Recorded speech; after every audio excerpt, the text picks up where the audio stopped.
incorruptible, invincible. Justice League Europe and the Invisibles. Straight coasters, Stiltman, Gravity. Grimjack, Concrete, Avengers Academy. I read comics and books, yeah, Marvellous. So, last time we sat, immediately after that, we went to go see the Marvels. We did. Which we, I think, for the most part, had mixed feelings going into. I don't know if I had mixed feelings going into it. I knew I was going to enjoy it. Yeah, I knew I was going to enjoy it. Yeah. But I was still... I wasn't sure how it was going to connect the major Marvel problem overall to... Other than, obviously, to Miss Marvel. I didn't see how it was going to connect to the big picture, which... not only did it connect to the big picture, but it answered questions that people have had about the character forever. It answered a lot of questions. Like, why was she wasn't around at Endgame, and why did it take her so long to come back, and all of that. Before going anywhere, Iman Vellani is just a gem, and I keep saying it, but she embodies the spirit of the character. She is literally doing a little and literally the biggest fan of hers. She's literally the spirit of Kamala Khan. There we go. I finally said it right. You got there. I got there. You got there. Yeah. Listen, she, from the moment I started watching Miss Marvel, I fell in love with her portrayal of that character.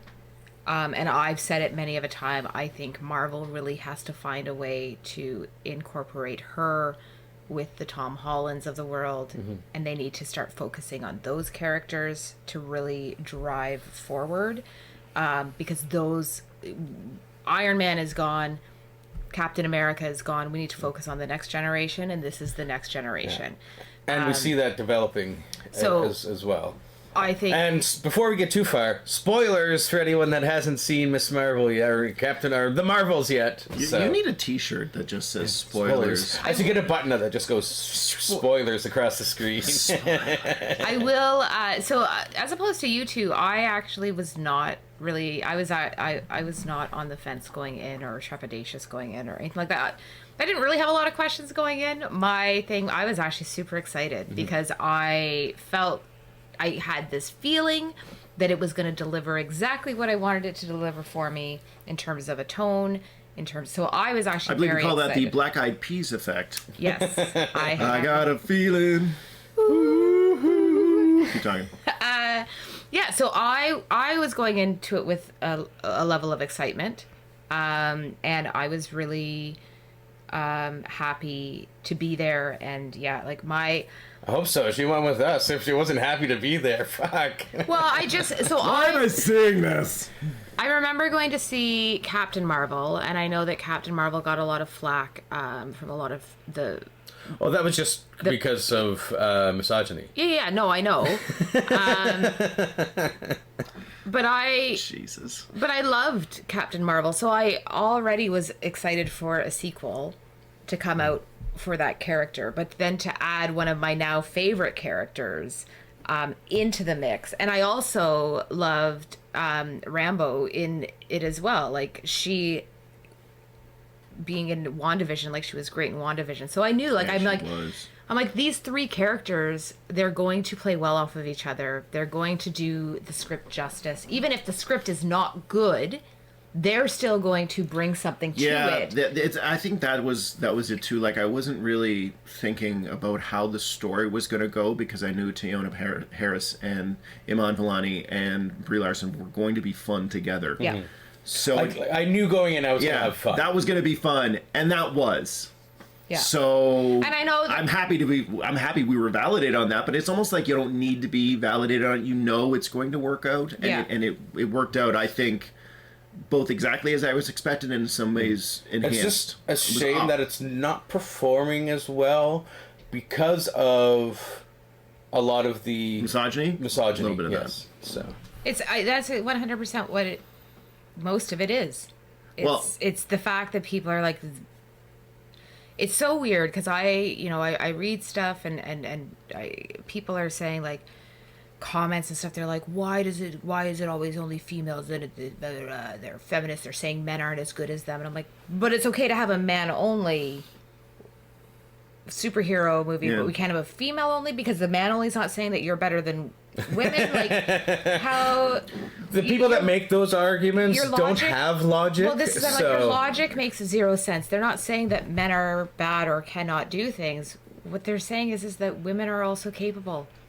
Like, and it's not even about gender. It's about a fucking character, a fictional character at that.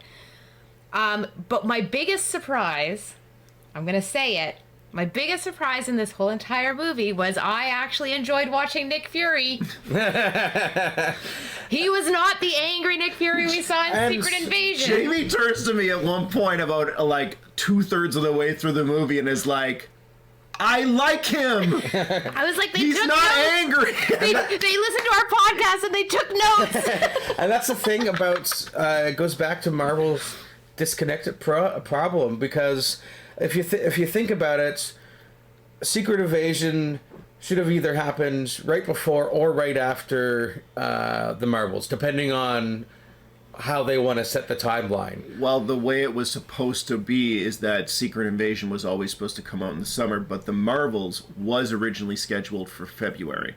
Okay. So technically speaking, it would have been the Marvels and then Secret Invasion. Yes. But anyway, not that mattered. Not any way you look at it, you can't, because when Nick Fury comes down from Saber, like, he's this morose motherfucker that has this like problem and a death wish, whereas in Captain Marvel, he's happy-go-lucky. Gary Gergich from Parks and Recreation. And that is so funny because it's so accurate. He is jovial as shit in this movie. So it makes zero sense. What's going on, Captain Marvel? So it makes my logic of why the fuck is Nick Fury so angry even more questionable. Yeah. When you imagine if it had come out in the right sequence, I would have been even more confused. Yeah. Exactly. It doesn't. Maybe he got to read both scripts and was just pissed off that it didn't make sense, so he just did that the whole time. I mean, you're an actor, you're working in your 70s, and someone's like, "We want to build a whole Marvel show around you." You're like, "I don't give a shit. Let's do this." That's money in the bank, baby. Like, he didn't care. And it's not that pissed off Nick Fury doesn't make sense, because that can make sense for Nick Fury, and it has in the past. But that instance, there was, other than the Skrulls doing the shit that they were doing, he had no other reason to be all fucked up. No, it's not like this movie ended with everybody dying. No, it ended on a very positive, fun note. Yeah. But I think that's, again, we talked about this in a previous episode where I was super angry and Rush Limbaugh about Marvel, and the Marvels did two jobs. It both made me feel better about the Marvel Cinematic Universe, but it also made me hate elements of what they're doing within that universe. Because if the Marvels had come out in February, number one, it would have been successful. Yeah. It would have made a shit ton of money. It would have made all the money that Quantumania made, and then some. Because that was only like a month or so after Miss Marvel had ended, right? No, Miss Marvel was last year, dude. That's right, yeah. That was last summer. That's right. Well, summer to February, that still would have been Still a long time. Still a fuck up on their end. But if the Marvels had come out in February, then the negative reactions that people had to Quantumania would not have happened with Miss Marvel, because it is a much better constructed featured film that makes sense. The story makes sense in so many ways. I have issues, I'll talk about them later, but Miss Marvel, or The Marvels, is a much better product than Quantumania. So if it had come out in February, it would have hit bigger, it would have made more money, and we wouldn't have started off the year like, we're disappointed in Marvel. Because that's what happened. We started off the year disappointed in Marvel because Quantumania was only okay for us, but for a lot of people, not good. And we had also just come off of Thor.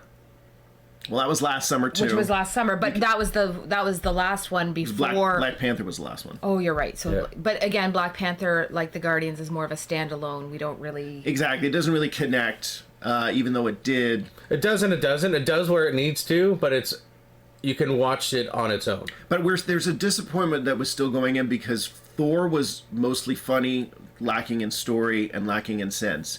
Black Panther was its own thing, more of a memorial to Chadwick than anything else. So even though it did connect to Marvel and the MCU, we're looking at it being like, this is our cathartic way of saying goodbye to Chadwick and going into the next generation and the next movement on. But I think when we think of Black Panther, and we talked about this before, that unfortunately that loss skews our view of it being a really good movie, even though it actually is an excellent movie. I really have to rewatch it. Next year. I'm doing a Marvel rewatch next year. I'm looking forward to that. But that still skewed where we were coming in this year, knowing that we were coming into Quantumania, that was going to explain some stuff and introduce this big character, and then we were going to have another another Guardians movie, which we were all excited about, and that paid off. We were very happy about that. But then you're leading into the Secret Invasion, and Secret Invasion is the reason that people didn't go to see the Marvels. That's why it didn't make any money, is because Secret Invasion was so bad, and it tied directly to the Marvels because of Nick Fury and the Skrulls, that people saw that piece of trash and they said, I'm not going to see the Marvels. I'm not going to spend money on a Marvel movie because this is terrible.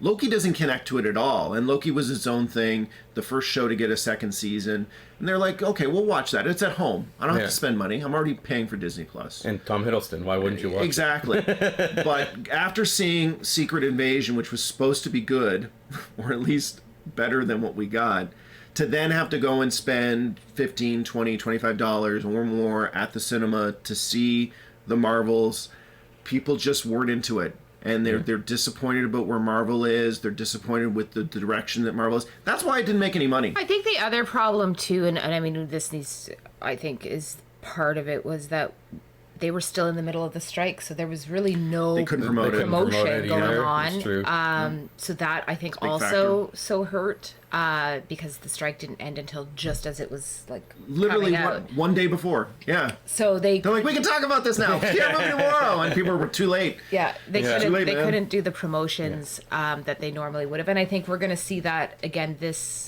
coming weekend with the Hunger Games. I think we're going to see it not perform as well as it would have had they had been able to do the promotion. Came out last weekend. Yeah. Oh, or last weekend, yeah, sorry. So I didn't even see the numbers, but I'm guessing It was lower than they expected. because again, we didn't have all of the promotion going out there, and because our new shows aren't out, like new seasons of the shows that are normally on cable TV where you would see those commercials. So you're not watching cable TV, which means you're not seeing the Yeah. commercials, which means you're not getting excited about the product. It's all connected. Which is apparently how that works. I don't know. Well, I do because I do watch, You but watch I cable. can tell you since the strike, I have not watched cable. Like I haven't even watched Survivor this season because I'm just like, man. But it's the 45th one. Okay, I have a question about I this. will watch it, I have a though. question about this. I'm gonna watch it when I get Paramount so I can binge it. So Survivor started airing in 2000. Yep. I know this because I watched the first, 7 seasons. How is it 45 They do seasons? 2 seasons a year. When did they start doing 2 seasons a year? Probably by I would say I don't remember seeing I don't remember seeing it every It's 6 like months. they do it in normally September and March is when they have seasons. Oh, so maybe that started in the mid 2000s. I thought I stopped because a lot of the watching. reality shows will do that now, where they'll have a spring and a winter season type. No, thing. so Survivor's the only one that does it. Well, The Bachelor does The Bachelor and then The Bachelorette. Masked Singer, because they're on season. The Masked 10. Singer does do 2. The Voice does 2, but the types The Amazing Race only does 1. Big Brother only does 1. Although Big Brother sometimes will bring in Celebrity Big Brother, but that's a shorter season.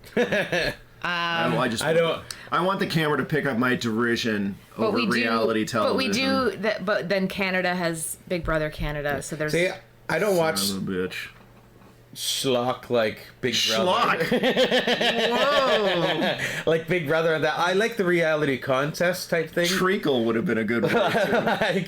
like for example, Masked Singer, which I'm just starting to catch up on season 10, because it's just a fun element. You have the guessing of who is, whereas in things like Big Brother and the ones where all the people gathered in house or whatever it may be, it's just seeing people being shitty people to each other. Yeah. I love it.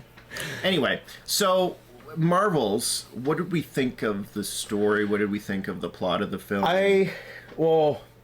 One of my biggest before I get to my biggest gripe, I think they did a lot better developing Carol Danvers in this film. Agreed. And you really, for someone that's familiar with her character as well, they really nail the coldness that she has, but at the same time her willingness to warm up to people. She's always been a character that's been very selective to her inner circle and only lets certain people in, like comic book wise, Jessica Drew, Spider-Woman is like her main like bestie, best friend, BFF if you want to call it that. But we don't have that yet here. Whereas what we've seen her in Captain Marvel and Endgame is, you know, like she's there, she does her job, she goes. She's a very cold, like it's like that Kree like military instilled into her. She's on the job. Yeah, but when you get a character like Miss Marvel, for example, like she really needs to find her human side and warm up to these people to make the team. So I find developing that character as well as explaining, because one of the biggest complaints people had was, you know, like, well, Miss Marvel just shows up at Endgame and, you know, like, where's she been the whole time? Could, like... Captain Marvel. You know, yeah, sorry, Captain Marvel. Carol. She could have ended this. Why didn't she show up? Why is she just showing up now? Whereas you find out in Captain Marvel, where she destroyed the Supreme Intelligence, there was repercussions to that. And how it affected Moore and other planets. And so she had a sense of responsibility, and she didn't feel like she could go home until she had fixed this unfixable mistake, basically. So, and it wasn't until she was absolutely needed that she showed up to Earth. So I like that they answered that. I found, again, Iman Vellani as Miss Marvel, awesome. I like how they kept the Miss Marvel characters from the show to just her family and her. I'm glad, like, as much as I loved her friend, I'm glad they didn't shoehorn him into it. That wouldn't have made any sense. Yeah, wouldn't have made any sense.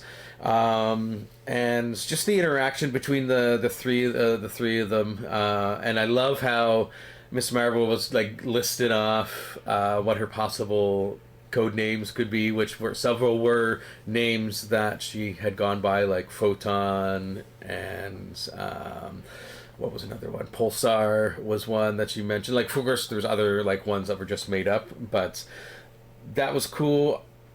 And I just find like the villain was very weak. I like the actress, but the villain's arc was weak, and that's my only. Do you know the actress is married to Tom Hiddleston? Oh, nice. So they both had something out at the same time. That's pretty cool. Yeah. I understood the villain's motivation. I didn't find the villain intimidating, and I find that anybody could have picked that, picked up Ronin's hammer and been the villain. So they didn't do enough to make me care about the villain, if that makes sense. Yeah, well, my issue with the Marvels is that it is a very short movie. Mm-hmm. It is 1 hour and 50 minutes, and it was very clear watching it that they cut a lot out. Yeah. And there, for example, there's a scene about a third of the way through the movie where at one point Miss Marvel is in her superhero outfit, and then in the next scene she is in street clothes. And they never explain how she goes from superhero outfit to street clothes. It's not like she was wearing them It wasn't under. and it wasn't a natural transition. There was a scene that they obviously jarring. filmed, and then she goes from being in her super outfit, and the next time she's falling from the sky, normal clothes. And I'm like, that doesn't make any sense. These are the things you have to explain. I don't need to be held. I don't need my hand held walking through this. But if you have one scene, we last see a character on a ship and she's in a superhero outfit, and then we see her falling from the sky in human clothes. Something happened. Yeah. She wouldn't have changed out of her superhero outfit to human clothes, like in space, for no reason. Yeah. So it doesn't. There was something there. There was obviously a scene that explained that situation that was missing. Or they through the editing process, it was supposed to come later, and then they put that part earlier in the movie. It doesn't really matter. But if I'm going, somebody fucked up. Yeah. That's not good. And it was indicative of my problem with the whole movie, which is that it is way too short, and that there was so much stuff that they clearly filmed that they cut out of the movie that would have enhanced the story, would have enhanced the villain. It would have enhanced the interaction between the three characters, which I could have used way more of. Yeah. Because that was super charming. But there was a lot of these little story elements that felt like they just chopped it down. Mm-hmm. And it was a more emotional story, and there was more of a connection between what was going on with Miss Marvel and this new team that she was on. There was more of a connection with what's going on with Carol and the real reason why she wasn't back on Earth. They keep bringing it up, and then they move on to the next action sequence. And I'm like, there could be more here. They should have left in a little bit more, because I think that there is more to that story. And then when they reveal the answer, it doesn't land as hard as it should have, because it's so quippy. It's so like boom, boom, boom. Let's move on to this. Let's move on. Let's move on. Let's move on. I could have used way more of that building up, because that's where your emotional heart is with these characters, and they really were trying to get through this story. There was a lot of reveals which I really liked, but it just felt like they didn't land as solidly, and I put some of the blame on that on a director who hasn't done that much work. But at the end, I was like, it's not really Nia DaCosta's fault, and it's not really the writers, because there is a really good story here. Yeah. It seems like it's Marvel up. It's the higher ups at Marvel, the producers. They hired just DC executives. It's just again, like, I appreciate a short movie. Both of Richie and I had to pee so bad by the end of the movie. I did too. Not as badly as you guys are. The credits, like, as they were going, I was like dancing. He was moving his legs, dancing around, he had the Jimmy legs going. And I'll save you guys the trouble if you have to pee really bad. After you see the main credit scene, which we will talk about, you don't need to stay, because it's just a flirkin' sound at the end. Flirkin' growl. Yeah. And so if you have to pee after you see the credit scene, you can go. You can go. Really only one. Yeah. Yeah. So I'm really disappointed that there wasn't more, because it was unlike everything else that I've seen with Marvel lately. This one needed more. And it's so funny, because that's what I thought. Like, lately, Marvel, I'm like, you could have probably cut some of this down. Yeah. I didn't need to sit there for Loki 2.5 hours. could have been 5 episodes. It really, there's really been a could lot have. of stuff they've done that I'm like even Thor, I was like, I feel like that could have been a shorter movie. Like, Yeah. why are we long. doing it? Too And maybe long. that's what they were like, oh, everybody's saying our movies are too long, so we're going to cut this one that deserved to be It needed longer. the time. Yeah. Like, this one, if you had added that extra half hour in, it would have just made it that much better. Yeah, as opposed to you, like, because I think originally what happened was they wrote it for it to be X amount of time. 2.5 hours. So they sense. wrote it so that the story would make sense within 2.5 hours, and then all of a sudden somebody's like, "Whoa, no, actually, you know what? We're going to cut it down to. We're going to take an hour out." And they were like, "Okay, but that's not what we wrote for." So now this is where we're seeing that issue. Yeah. Because it was written well before they saw the success or the non-success Again, of Thor and of Ant-Man. It was supposed to come out 6 months ago. Right, So so it now- was mostly done Yeah. by the end of last year. So they're looking at it. Oh no! Now they're panicking, saying people are saying they're too long. They're too long. Yeah. Let's cut this one that maybe did not like. Maybe cut some things out, but they cut too much out. Yeah. I mean, we talk about movies being made in the editing room, and when you film make, you know that editing is one of the most crucial parts of the film. James Gunn's talked about it a lot. and it's true. Like, editing is what makes and breaks films, and I feel in this case they chopped too much. Well, they cut out too much. They did it really close to the release. Yeah. Right? Like, so what I think is all of a sudden they started to see, okay, Secret Invasion. Like, there was a panic that started to happen. That they're like, well, maybe if we make it shorter, that'll make more people go. And they just went in and they cut things out that didn't need to be cut out and shouldn't have been cut out. And that was not what was going to have people come and not come. You know what ended up happening was people were like, why are they doing edits so close? It must be really shitty. That's what it did. It made people question the quality of it before it was even released. You're 100% right. That's why I always say you got to be careful when people say there's a reshoot going on and stuff like that, because it doesn't always mean that it's bad. Like, it can be, but like, you got to be careful like what you release into the public. Like, oh, we're reshooting this or this and re-editing. But I don't necessarily know if Marvel wanted it to be known that it was being edited. It got leaked, and then all of a sudden they're in this place. But they did the panic thing, which then affected. I truly believe that yes, there's the actor strike. There's the the fact that there's no promotion out there for it ahead of time. The fact that it was an all-female superhero movie also was a strike against it, just from what we've seen in the history of superhero movies. And then on top of that, you've got this last-minute director's not there because she's off shooting something else, which happens all the time, but it was made into this big deal. I feel like she didn't have confidence in the project. And then you've got these people that are now going in without... We don't know what they knew about the story or anything like that, and they're just chopping things. Yeah. And again, Marvel panicked. They shouldn't have panicked if they would have just released probably what was originally agreed upon. So this is where we have said we really hope that eventually there is a director's cut that comes out, because that director's cut is probably going to be exactly what we wanted from that movie. I think so too. I don't think it's a case where there was something missing and it was missing on the page, therefore it didn't get filmed. I really feel, it just felt like watching this, that there was just scenes that should have gone on longer, chopped. Little scenes that they pulled out because they did think it didn't connect with the exposition that was happening, taken out. We're not going to watch it if there's a director's cut and go, oh, the story's shitty now. The story was already there. I'm watching this thing going, the villain has great motivation. All the parts are in the right place. Everyone's moving. The story is moving in the right direction. All the characterization is there. It's just truncated. It's just, you need that. It's neutered. I was thinking about Wakanda Forever and how it's like 2.5 hours, 2 hours and 40 minutes long. And at no point was I watching that film going, this is too long.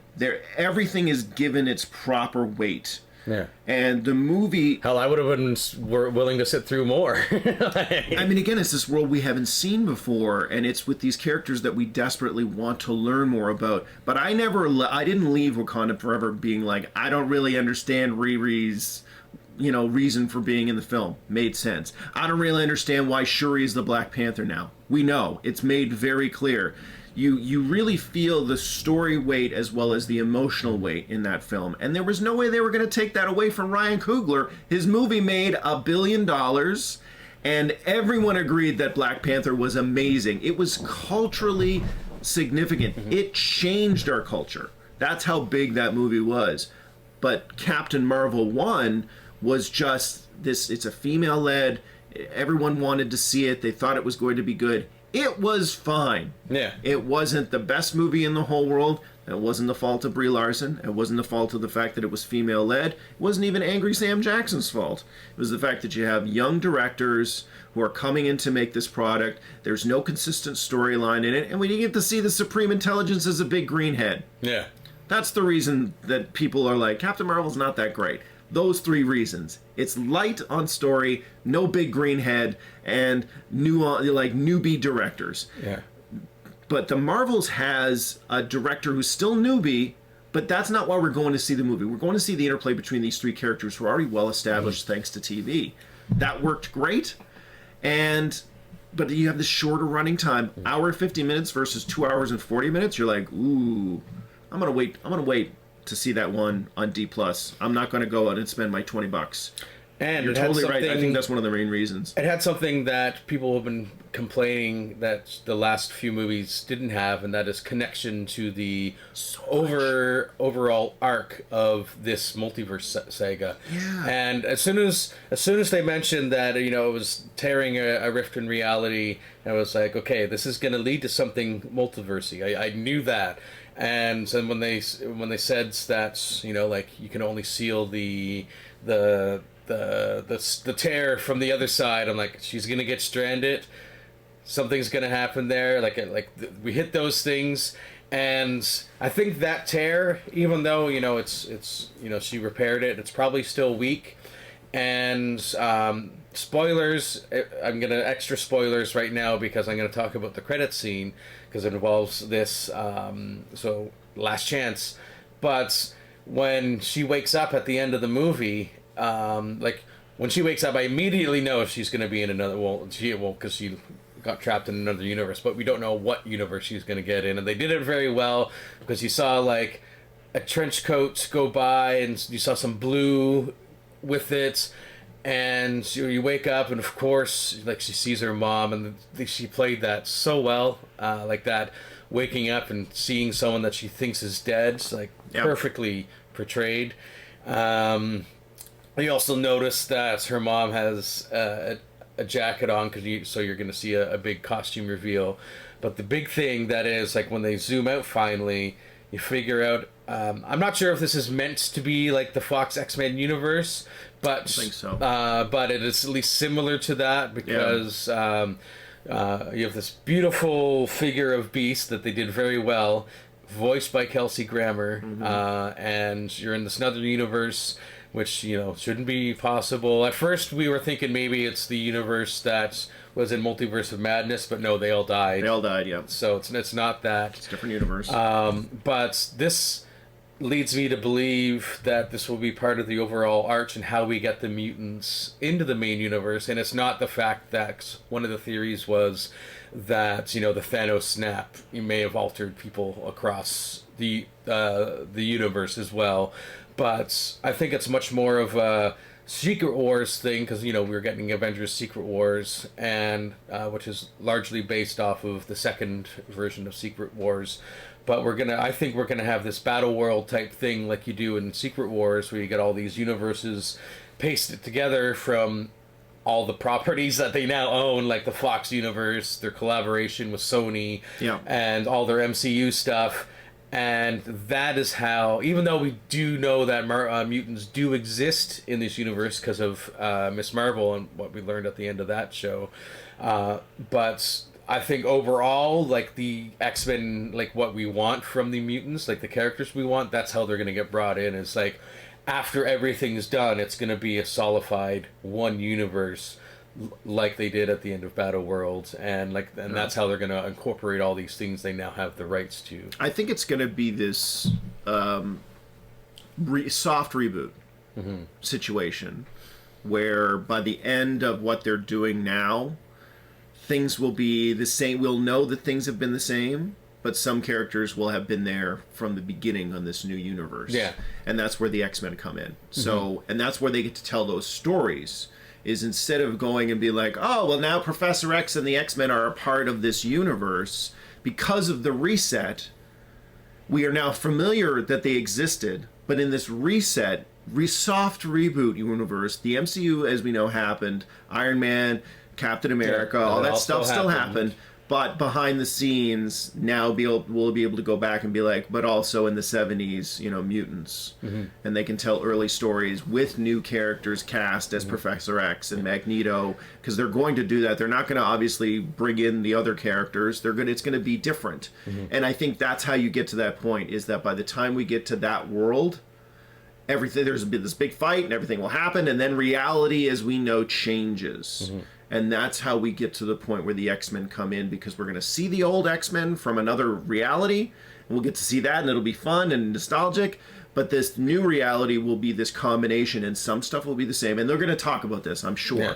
Some things are going to be the same, as you know, because like fucking Doctor Strange will be the only one who knows. Hey, some stuff is the same, and some stuff is different. Here's the stuff that's the same, everybody. And oh, Professor X is black now, which they should do, by the way. Giancarlo Esposito.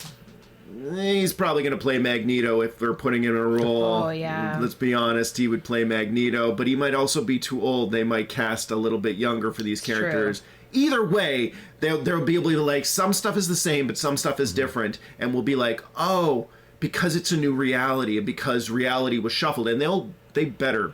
This, if I was writing it, this is how I would do it.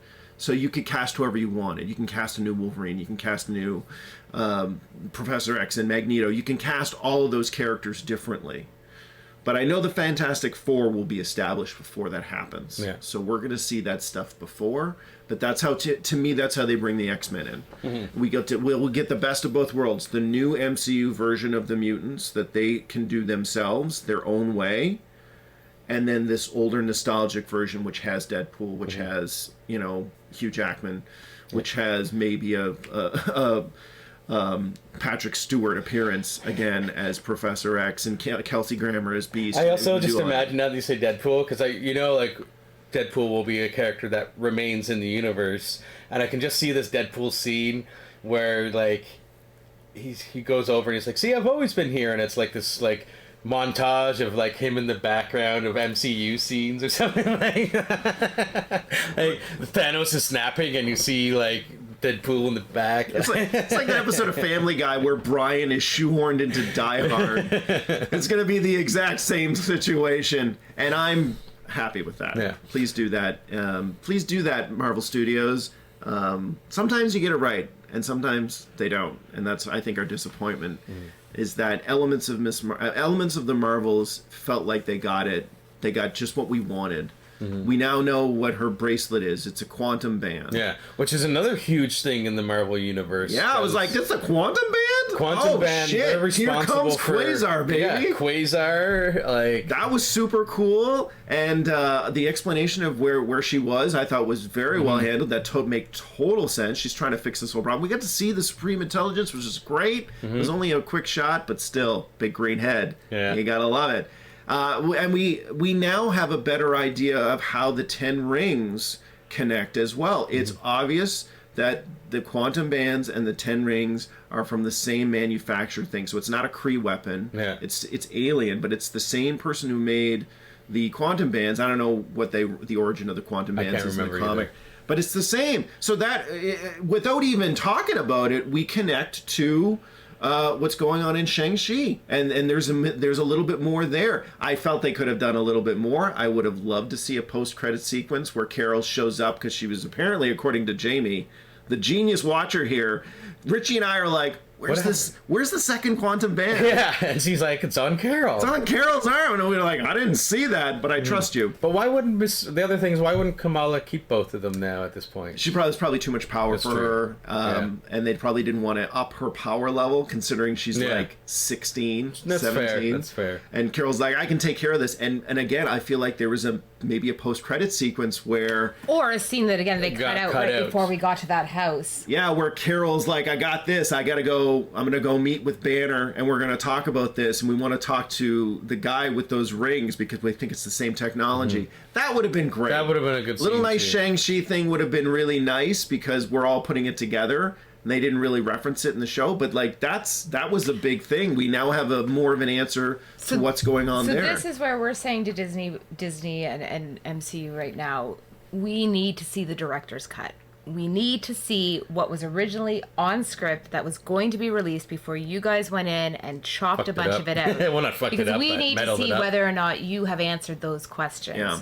Also, I mean, Marvel famously doesn't do director's cuts. I know. They famously put out a bunch of deleted scenes, and they're like, we put these out for time. But when this movie comes, I think it's the one, out of all the 33 films, this is to me the one movie that really needs more. That really needed the extra bump. Because we all really liked it, but there's a big glaring hole that I think if there was 25 extra minutes of exposition and good conversation and all that heart and story, that they put back in. I really feel this could be one of the top, like in the top 10 for all 33 movies, because it had all the elements. It was really well structured, but they kind of gutted it. And one thing we didn't mention, but the thing that they really did well was all the switching between the three. Yes. So in that case, that editing was done so well. Really nice, yeah. Like, and especially when they were training, like when they were like really owning their skills of being able to switch and knowing how to switch, like that. Clever stuff. It was funny, Good but it music was choice. like, yeah, it was just that part was really, really well done too. Yeah. And so that's where, like, not all the editing was bad. It was, I think, the storyline editing is where they failed the most. Yeah, absolutely. The costume change was the one that was like, well, that didn't. But again, that could have been an editing thing, or it could have just been a fuck, we didn't see that. Or it could have been a Starbucks cup thing. Let me put it this way. If I noticed it, millions of other people noticed it. Oh, I know other people noticed it, but what I'm saying is when they were editing, they may not have seen that. I think it gives credence, though, to your fact that they may have done an edit to the movie very close to release, where they were like, well, they definitely fuck, did. we are fucked. We need to shorten this shit down. Pull this out, pull that out, pull this out. But this one explains how she did. We don't care. The audiences are smart. Pull it out, pull it out, pull it out, pull it out. We need to cram as many showings of this movie into a day as possible, because people do not want to see our shit right now. It's like, do you know how things work? And there's the thing, right? Like, again, Fail blog. They shot themselves in the foot by editing it so close, because that, even people that were on the fence about seeing it, once they did that, they were like, fuck it, I'm not going to go see it. It's shit. If they're editing it this close, I'm not going to see it. So those people that were like, no, you know what, I'm still going to go check it out, because, you know, we'll see what they give us. But the minute they said, no, we've edited again, they're like, fuck it, no, it's shit, I'm not spending my money, I'll wait for it to come on Disney Plus and then I'll watch it there. It's a Band-Aid on a bullet hole. So it just doesn't work. Marvel shot themselves in the foot by doing that. They should have left what was well enough alone, and the people that were on the fence would have got to see it. Yeah. There is one area where I think Marvel is starting to listen to people in a smart way, and that is by building up the Young Avengers. Having Kamala go and visit with Kate Bishop at the end was a fucking joy. Because I think we're all in agreement that this is one of the areas that they need to be doing more. We need to see more Kamala Khan. We need to see more Kate Bishop, who was the best part of Hawkeye, which was awesome. A great show. And she did mention, she's like, I think Ant-Man has a daughter too. So yeah, nobody cares about stature. Okay, that's one of the not great areas. But if we put that young actress, and I can't remember her name. If we put her in a group movie with other characters, maybe she'll have a chance to elevate herself up. And Catherine Newton, I think is the name of the actress, because she didn't really get a lot to work with. No, she was. I think you were like, she's super annoying. No, was it you? No. It wasn't you. Somebody was like, she's super annoying throughout the whole movie, and I was like, she didn't bother me that much. I like the actress because I have a bias because she was in Supernatural, so Of course. didn't bother me. But yeah, maybe there wasn't a lot that she could work with. But I think it would be funny if she was playing off other youth-based characters. Yeah. So two youths. But they're doing the thing that I wanted them to start doing like a year and a half ago, which is these are your structured characters. These are your hero characters. We should be seeing Miss Marvel in almost everything. She's Tom Holland. This is one of the best casting decisions they've ever made. They kind of started to try and do it with Shang-Chi, where they got Wong to come and get Shang-Chi, but he's not. He's younger, but not really one of the young characters. But he could be like the young elder statesman on the Avengers team, the Young Avengers team, because I mean, I want to see more. And Wong could be the new Nick Fury.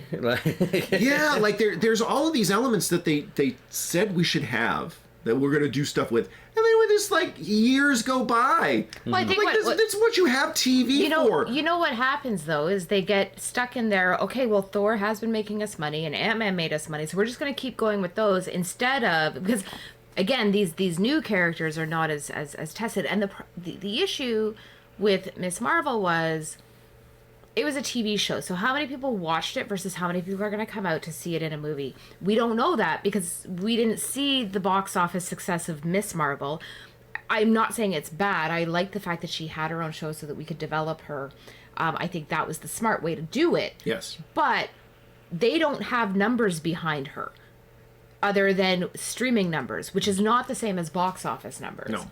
So I think that's where they're like, well, maybe we'll just keep putting these people in these little things, but they're not actually saying, but they need to take those risks. You're bringing up a good point, and that is they need to go back to 2012, 2013 mentality where we got a Guardians of the Galaxy movie with no popular characters that anyone knew, all untested actors that had been in small things, that had been in this thing here and that thing there. The guy from Parks and Rec is the lead. What the shit? But they put their trust in James Gunn. They put their trust in the writer team. They put their trust in the casting. And they said, let's take a shot. And because they trusted quality creatives with this product, we got arguably one of the best parts of the entire Marvel Universe cinematic films and TV worlds, the Guardians world. That's something that worked, but nobody thought it was going to be successful. Nobody thought. They're like, well, we're making a lot of money, we can roll the dice. They need to go back to that mentality when it comes to the Young Avengers characters and just roll the dice. We don't know. They're all people older than we are, so they're all a bunch of old in their 50s assholes, and just be like, just let the kids figure it out. That's what they should do. Let the kids let Iman Vellani be the new face of the Marvel Universe, because that's a good vase to put on there. Let's bring in Haley Steinfeld more because she's just so great. You know, let's build more on Florence Pugh, one of the best things in the entirety of all the Marvel stuff. Let's bring in these young female characters. Let's bring back Simu Liu. Why we haven't seen him at all since Shang-Chi? Yeah. He was great. I love that movie. He was wonderful in that movie. Why has he not shown up? Wong's doing something with him. Like exactly. Like, yeah, we get to see Wong, but Simu is only popular because of Shang-Chi and Kim's Convenience. You telling me you couldn't sign that guy to be like, show up in a Disney Plus series, we'll pay you an extra $50,000. I bet you he texts him. He's like, "Hey guys!" Yeah, was super excited about being cast the role. Is one of the only times that I watched one of these special features was that, and one of the things I got from him is that this guy was so excited to be a part of this world. He put everything into it. He put his whole body into it. Yeah. And every second he's on screen, both like in front of the camera for the movie and behind the scenes, there's just this glow about him of, I'm so fortunate to get this. I'm going to work my ass off for it. I love every second of it. It's hard work, but it's work that I want to do. Yeah. He should be in more stuff. I want to see him in more stuff. And it's just like, where's he been? Yeah. He's like, fine, fuck it, you're not going to cast me. I'm going to go do Barbie. I don't think do they really need well at it too. I don't think they necessarily need to be like making like like continuous sequels to characters' movies, like Thor 2, 3, 4 and stuff like that. Like Unless it's going to carry the story along. Unless it's going to carry their solo story on, but I think they should, and this goes for any comic book movie, like they shouldn't be afraid just to make a movie out of a storyline. Yeah. Like for example, like, and I like just because it's always the one that comes back in, and they've done stuff with it. Like they could do, and this is DC though. Like they make a Crisis on Infinite Earths movie where they have a bunch of characters, and so there's an animated feature coming out soon. There is. Like so it doesn't have to be. You have all these characters. Like Secret Wars could have been better if they involved all of the Marvel Universe. Because that's what Secret Wars really was, is like you have like significant characters that have been replaced by Skrulls. Like Secret Wars Invasion. Or Secret Invasion, sorry. I was like, I thought Secret Wars isn't Yeah, out so yet. Secret War or Secret Invasion could have been like so much better, like I think this was in the Variety article that we talked about in one of the previous episodes. I'm pretty sure that's where I saw this. But someone had wrote about the current state of the Marvel universe, saying what they really need to do is release more Avengers movies. Like, we don't need less Avengers movies. It's 2023. The last one we got was in 2019. We should be... This should have been another Avengers year. Young Avengers. It doesn't have to be against this world-threatening issue. It can just be a bunch of villains that got together and are causing shit. Well, that way you can bring in Miss Marvel and bring in the new Hawkeye and bring in all of the... And bring in Shang-Chi. Bring in all these... Kind of unite them a little bit. And have a little group outing with all of these actors. It doesn't have to be a $250 million production. Because even if you look at comic book storylines, like, not every storyline is like the world's ending and we got to stop it. Like, there's smaller stories for all of these characters, or there's smaller stories for groups of these characters. You know, like, if they want to make it like the comics, do stories like that. It actually is where the Marvels falters a little bit, is when they open up that rift in space and are like, well, now this is threatening multiple planets. It's like, we don't need that. The idea of Carol trying to set right this wrong that she initiated, and it's this one world that's at the problem, at the crux. And yes, that was a nice fact to be like, okay, she's putting other worlds at threat as a way of being like, fuck you, Carol. That's great. That's great stuff. But it doesn't have to involve more than that. We don't need a universe-altering reality tear. They can do a small tear that, A tear in the universe is still a tear in the universe, folks. Monica gets sucked into it at the end. Everything's happy in it, and then there's a tear in the universe, and she's like, I can fix this. And she gets sucked in, and then, like, all of a sudden, they've lost.